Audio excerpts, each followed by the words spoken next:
ज्या बहिणींनी आता KYC दुरुस्ती केलेली आहे त्यांच्यासाठी शासनाने सर्वात मोठा निर्णय घेतला. त्या बहिणी फारच खुश झालेल्या आहेत. हे बघा, डिसेंबर महिन्यापासून भरपूर बहिणींना लाभ मिळाला नव्हता. KYCमध्ये चूक केल्यामुळे त्या बहिणींचा लाभ बंद झाला होता. परंतु आता शासनाने त्या बहिणींसाठी मोठी गुड न्यूज काढलेली आहे. डिसेंबर ते हा जो चालू महिना आहे मार्च महिना, या मार्च महिन्यापर्यंत डायरेक्ट किती 3000 म्हणतो मी 6000 रुपये वाटप लाडक्या बहिणींना, डायरेक्ट 6000 रुपये. ओके. आणि ही 6000 रुपये वाटप जे आहेत त्याच बहिणींना मिळेल ज्यांनी KYC दुरुस्ती केली आहे, ज्यांचे हप्ते थांबलेले होते आणि ज्यांनी KYC दुरुस्ती करून घेतली.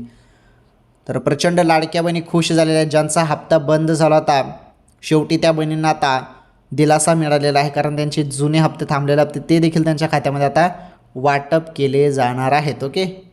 तर ही आनंदाची बातमी ती राज्यातील बहिणींसाठी. आणि बाकीच्या बहिणींना 3000 रुपये बोललं जात आहे फेब्रुवारी आणि मार्च महिन्याचे. बघू आता हप्ते आल्यावर कळेलच आपल्याला. ठीक आहे.